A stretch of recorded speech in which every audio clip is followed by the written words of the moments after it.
afternoon. This is News 2, and we're following a breaking story today, a shooting at a high school in Littleton, Colorado, that's near Denver. Here is what we know so far. Witnesses say two gunmen dressed in black trench coats with black masks opened fire at Columbine High School about lunchtime in Colorado. Өнөөдөр та бүхэндээ 1999 онд гарсан Америк нэгдсэн улсын түүхэнд Columbine ахлах сургуулийн масс аллага буюу хядлах хэмээх муу нэрээр бичигдэн үлдсэн нэгэн харамсалтай хэргийг ярихаар бэлтлээ. Уг хэрэг нь бас Columbine масс аллагын нөлөөлөл нэрээр алдаршин 1999 оноос хойш гарсан 70 гаруй том жижиг сургуулийн зэвсэгт халдлагад дам нөлөөлсөн гэж судлаачид үздэг юм байна лээ. 1999 оны 4-р сарын 20-ны өглөөний 11 цаг 23 минут. Колорадо мужийн Columbine дүүргийн ахлах сургуулиас 911-т маш их сандарч айсан дуудлага ирдэг. Сургуулийн номын сангийн тэнхмээс багш Пати 911 рүү залгасан нь энэ байлаа. Jefferson County 911. Yes, I'm a teacher at Columbine High School. There is a student here with a gun. He has shot out a window. I believe one shot. I'm in Columbine High School. I think it was just around being true. Okay, has anybody been injured, ma'am? Yes. Okay. Yes. And the school is in a panic. And I'm in the library. I've got students down under the table, kids. Heads under the table.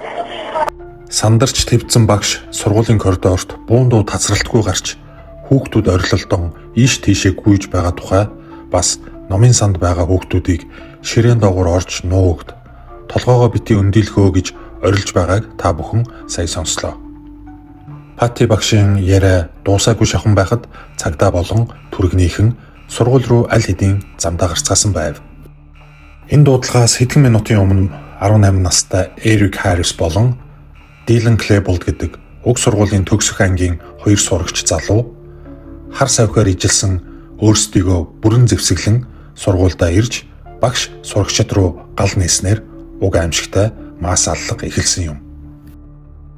Тэр хоёр алуурчин сурагчид тус бүрдээ автомат гар буу, винтов, ангийн төрлийн буунуудтай маш олон тооны нийт 99 ширхэг гар аргаар хийсэн тесрэх бөмбөгүүдтэй байсан бөгөөд 1-2-оос бусд гар бөмбөгүүд нь дэлбэрээгүй учраас сурагчид руу шууд буудаж эхэлсэн байдаг. Сургуулийн сурагчид анхандаа хэн нэгнийг бусдыгаа цочоож сандаргах гэсэн хөгжилтэй бүтлгүй үйлдэл байх гээд буундуу болон тесрэх чимээг огт тоосонгүй. Учир нь бараг ихэнх сурагчид өмнө нь буундуу сонсож байгаагүй. Анх удаа боддоор сонсно нь энэ юм. Хинж сургууль дээр нь өвч зэвсгэлсэн алуурчин ирсэн гэж төсөөлж чадахгүй. Учир нь эн чинь сургууль шүү дээ. Сурагчдын хоолны зааланд тесрэх бөмбөгүүд нь дэлбэрэхгүй бүтлгүйцсэн тул тэр хоёр шууд номын сангийн заал руу иргсэн байна. Тухайн үед номын санд 52 сурагч, 2 багш, 2 номын санч байсан ба гадаа коридорт тасралтгүй гарч байгаа буундууг сонссон багш номын санд байсан бүх сурагчдыг ширээн дор орж нуугдахыг зааварчлан 911-т дуудлага өгснийг бид түрүүн сонссон билээ. Гэвч тэд өрөөний хаалгаа түгжиж амжаагүй байсан юм. Харагдсан, таарлцсан болгоныгоо буудахаар шийдсэн Эрик Дилан хоёр номын санд маш тайван хөгжилтэй юм ярьж элдв гудамжны хараар хэлсээр орж ирлээ. Ширээн доогоор орж нуугдсан сурагчид руу тэд эхлээд ширээн дээрээс нэвт буудаж эхлэв. Гэвч энэ нь хохирол багтааг мэдсэн тул цүнх дүүрэн авчирсан сумнаасаа бууга бүрэн цэнэглэж аваад доош тонгоож ширээн доогоор буудаж эхэлжээ. Хөгжлийн бэрхшээлтэй, эрэгтэй эмэгтэй үл хамааран таарлцсан сурагч болгон руугаа буудаж байлаа. Гэхдээ тэр хоёр яарч сандралгүйгээр маш тайвнаар ширээн доогоор орсон сурагчдын дундуур алхахдаа чимээ гарахгүй хичээж байгаа сурагчдын айдсыг мэдэрч намайг бити буудаач гэж гуйсан бүлтэлцэн нүдийг олж харан таашаалтайгаар бууны гохоо дарцгааж байсан юм. Үнэхээр аимшигын кино шиг харамсалтай нь энэ кино биш байлаа. Хөө чинд байсан юм уу? Пикабу шүлсээ бити вожуулаад бай. Гэх мэтэр үнхэлцгээ хагартлайсан сурагчдыг даапалж байгаад буудцгааж байсан хэмээн сүүлд амьд гарсан нэгэн сурагч дурссан байдаг. Түүнчлэн тэд буудуулсан шархандаа тэсвэр алдан бурхан минь гэж дуу алдсан сурагчийг шоолж Чи бурханд итгэдэг юм уу? Чиний тэр бурхан чинь ижил хүстэнчтэй гэж хэлээд гүйцээж буудах. Эсвэл аврал ирэн тусламж дуудаж байгаа шархацсан сурагч руу очин чи тусламж хүсэе юу? Окей, чам туслаад тэр деважин руу чинь явуулъя гэд гохоод арах гэх мэт тэнд үнэхээр хядлага явагдаж байсан юм. Тэр хоёр номын сангаас буцаж гарч ахин гар бөмбөгүүдэд ажилуулах гэж оролцсон ч бүтлгүүцэн хэвээр л байв. Тэр хоёрын анхны төлөвлөгөө бол гар бөмбөгүүдэд дэлбэлж илүү их хохирол үзүүлэх, илүү олон амнаас хохирох байсан боловч азар тэдний тесрэх бөмбөгүүд ажиллахгүй байсан нь бурхны ид шид гэлтэй.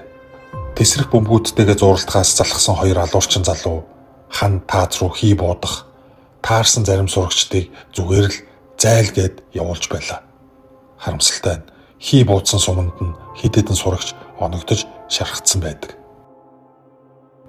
Ингээд тэр хоёр буцаж номын сангийн тэнхэм рүү орж цонхоор гадаа цугларсан цагдаа нарыг хараад тэр хоёр цагдаа нартай хэсэг буудалцсан боловч аль ч тал нь хэн нэгээ оноогүй юм. Энэ үедээ тэр хоёр энэ ертөнцийг үнэхээр үзий ядаж байна. Бүгд үхэж л дуустдаг хорвоо гэх зэрэг үгсийг амнаасаа зогсолтгүй урсгаж байлаа. Ингээд хэсэг хугацааны дараа хоёр алуурчин байдлыг дүгнээд хэрв бид баригдвал бидний амнаас бусдын эрхэн шилжих тул одоо амиа хоролцооё гэж шийдэцгээжээ. Эргэлзэх зүйлгүйгээр Эрик бууга амдаа хийж харин Дилан бууга чамархаандаа тулгаад 1-3 хүртэл чанга орилж тоолоод гохоо зэрэг дарцгаасан юм. Хоёр алуурчин газар дээрээ нас барцгаав. Тэр хоёр Колумбайн ахлах сургуулийн нийт 12 сурагч, нэг багшийн амийг хөнөөж 24 сурагчийг хүнд шархтуулсан байна. Тэгвэл тэр террорист зэвсэгт хоёр алуурчин сурагчид хэн байв? Эрик, Дилан хоёр хоёулаа 1981 онд төрсөн 18 настай мас аллага үйлдсэн сургуулийнхаа төгсөх ангийн сурагчид байжээ. Эрикийн хувьд аав нь Америк нэгдсэн улсын агаарын зэвсэгт хүчинд нисгэгч байсан тул Колорадод ирэхээс өмнө Канзас, Мичиган, Ohio, Нью-Йорк гэд мужуудаар тушаал томилолтын дагуу нүүдлэн амьдарцгаадаг гэр бүл байж. Харин Дилан бол Колорадо мужидаа төрж өссөн. Ээж аав нь боловсрол өндөртэй энгийн нэгэн гэр бүл байжээ. Энэ хоёр хоёулаа айлын баг бөгөөд хүүхэд насанд нь гэр бүлийн хүчирхийлэл, элдв, сэтгэл зүйн дарамтгүйгээр бусдын л адил энгийн өнгөрөөсөн айлын отхон хүүхдүүд байсан юм. Харин өсвөр насн дээрээ энэ хоёр өөрчлөгдөж эхэлсэн байна. Компьютер тоглоом эд хүчээ авч байсан тухайн үед хүчирхийлэл аллах ихтэй компьютер тоглоомонд нойр хоолгүй донтцоож хажуугаар нь ахлах ангиасаа эхлэн дээрлэхэлд гадуурхалтанд өртөж эхэлсэн байдаг. 1996 онд 15 настай байхдаа Эрик вебсайт бүтээж түүнд буудлага, аллах бүхий өөрийн тоглодог компьютер тоглоомын талаарх файлуудыг оруулдаг болж эхэлжээ. Явцын дунд Эрик вебсайтаа блог хэлбэртэй болгож өөрчилсөн бөгөөд гэрээсээ сэм гарч Дилан болон бусад найзуудтайгаа хамт тесрэх бөмбөг гар аргаар хийж бусдын жижиг сажиг эд зүйлсийг тесэлж сүйтгэн сахилгагуйтаж байгаа бичлэг бичвэрүүдэд оруулж эхэлсэн байна. Сүүлдээ блогдоо тесрэх бөмбөг хэрхэн хийх заавар хүртэл нийтэлж би аль болох олон хүнийг, ялангуяа хэд хэдэн тодорхой хүнийг ангийнхаа ганц нэг хүүхдийг маш ихээр гэмтээхийг хүсэж байна гэсэн бичвэр оруулсан нь анхаарал өртөж ангийнх нь хүүхдүүдийн эцэг эхүүдийн гомдлоор тус дүүргийн ахлах цагдаа Эрикийн гэрийг нь нэгдсэн болоод өнгөрч байсан түүхтэй юм байна. 1998 оны 1-р сард Эрик Дилан хоёр нэгэн фургон машинд хулгайгаар нэвтэрч багаж болон компьютерийн тоног төхөөрөмж хулгайсан хэрэгээр баригджээ. Тэд шүүх хурлаар бурууга хүлээн зөвшөөрснөөр өсвөр насны гэмт хэрэгтнүүдэд зориулсан заавал суух хөтөлбөр гэх зүйлд хамрагдаж уур бухимдлаа удирдах, буруу зуршлаасаа салах гэх зэрэг сургалтуудад хамрагдсан байна. Үүнээс хойш тэр хоёр блогтой юм бичгээ болжээ. Учир нь бусад хүмүүс тэр хоёрын хэлсэн ярьсан болгоноос болж бүр илүү гадуурхаж эхэлсэн юм. Харин зөвхөн өөрсдөө л уншиж байх өдрийн тэмдэглэл хөтлөн түүн дээрээ бодлоо бичдэг болов. Бас видео хальсан дээрч бичиж үлдээсэн бичлэгүүд байдаг. Сургууль дээр хизээ нэгэн цагт халдлага хийх тухайга гадагшаа зүхтаах эсвэл онгоц барьцаалж Нью-Йорк руу нисэж очоод өндөр барилгуудыг мөргөх, эмэгтэйчүүдийг хүчирхийлэх, сэтгэл гутрал, амиа хорлол, өшөө авалтын тухай тэрхүү өдрийн тэмдэглэл дээр бичцгээсэн байдаг. Бүр хичээлээс нөгсөн эссе бичих гэрийн даалгаврыг нь уншихад сургууль дээр буу авчрах, олноор нь буудаж хорох гэсэн өгүүлбэрүүдийг эссэнд оруулсныг нь багш нь анзаарч цааш нь хэлсэн боловч бас л арга хэмжээ авагдaltaгүй тэгс ингэсгээд өнгөрсөн байна. Пицца зөөх гэх мэт цагийн ажил хийж цуглуулсан бүх мөнгөөрөө янз бүрийн арга замаар буу зэвсэг худалдаж авсан тэр хоёр бараг жилийн өмнөөс ууланд хөнгөө газар очиж жинхэнэ буугаараа буудах бэлтгэл хийж эхэлцгээсэн юм. Өмнө нь тэр хоёр компьютер тоглоом дээрх бүх буугаар буудаж үзсэн бол энэ удаа жинхэнэ буугаар буудаж үзэн кайф авцгааж байлаа. Entry exit.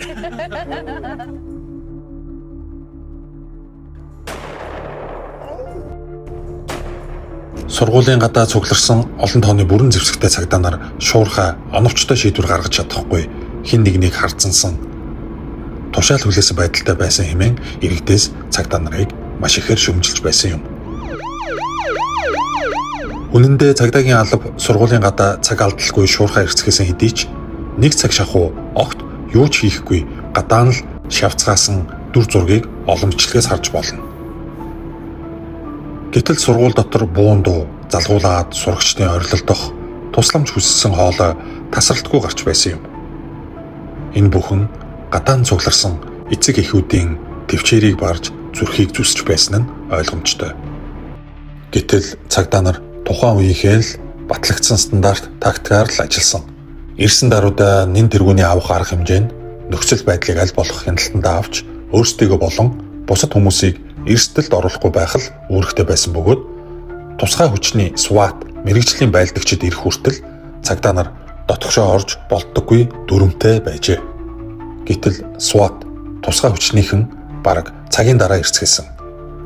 Тэднийг ирэх хүртэл бусдын аюулгүй байдлыг хангах үүднээс хэнийг ч сургууль руу оруулаагүй, бүр түргэний эмч нарыг ч дотогш оруулаагүй тул нэг сурагч, нэг багш шархтаж, цус алдаж, тусламж авч чадахгүй байснаас нас барсан юм.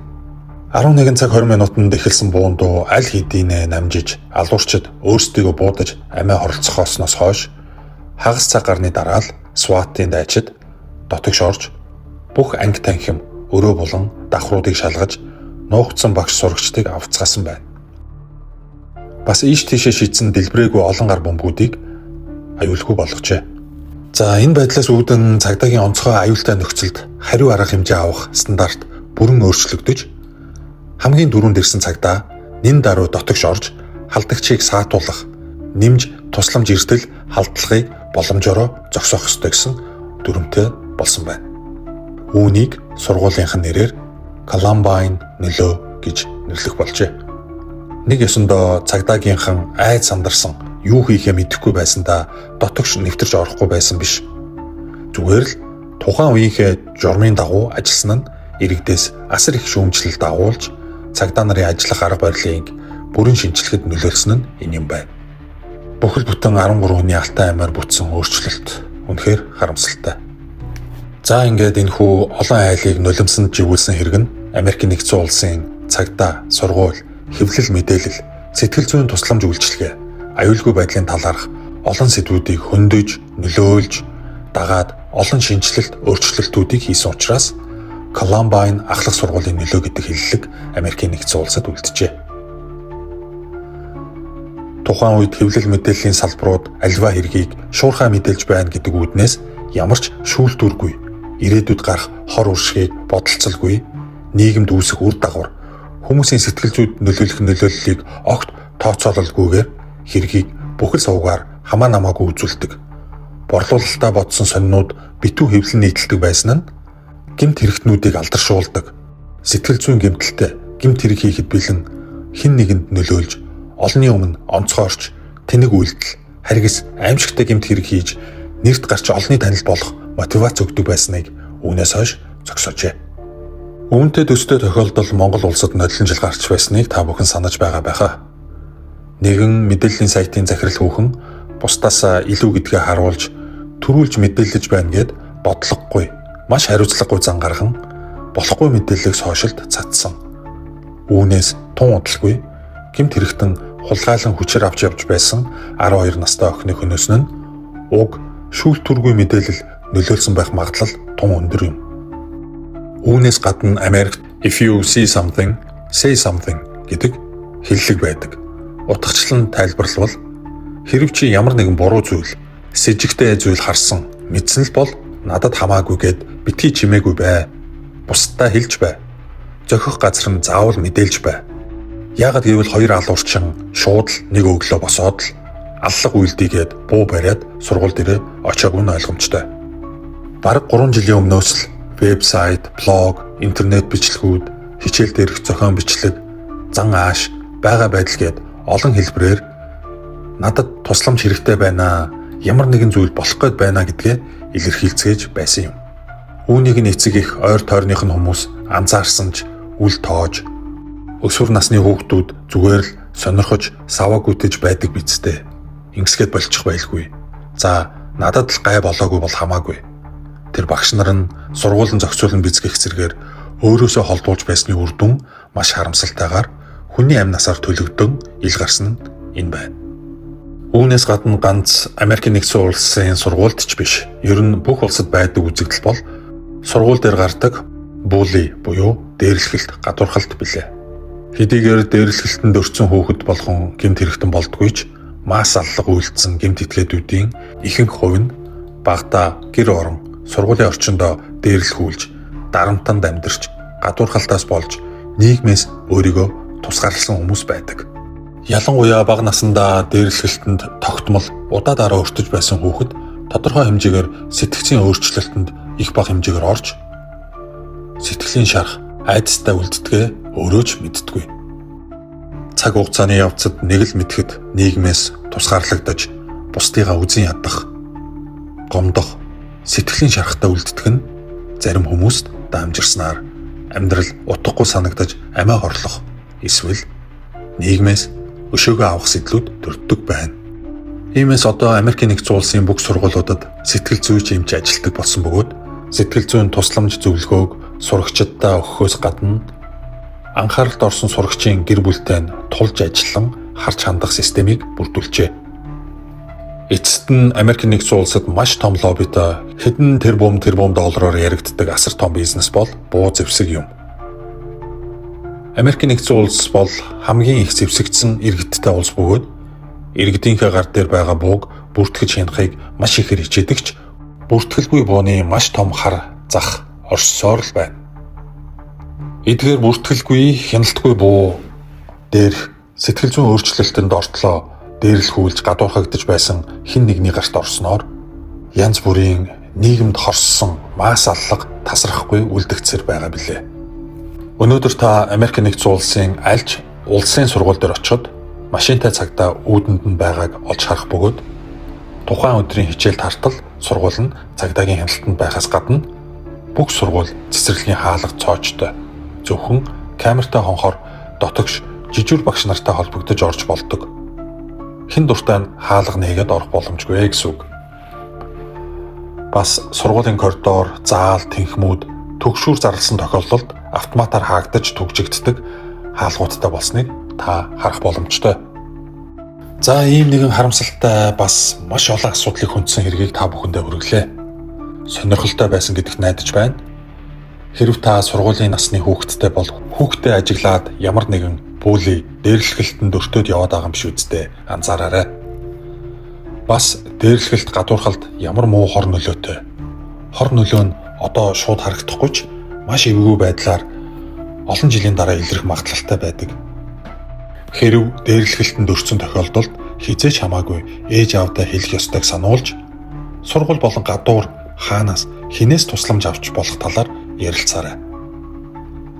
Бид үр хүүхдээ дүүгээ хэн нэгэнд дээрлэхүүлэхийг хүсэхгүй байгаатай адил бусдыг дээрлэхэж гадуурхдаггүй байх тал дээр ч анхаарах ёстой. Сэтгэл зүйн гүн гэмтэл учруулдаг тул хэнийг ч битгий дорд үзэж дээрлэхэж байгаарай гэдгийг хүүхдүүддээ заавал сануулж захих ёстой гэж бодогдлоо. Бичлэгийг маань үзээд танд ямар сэтгэл төрснөө коммент хэсэгт заавал бичиж бусадтайгаа хуваалцаарай.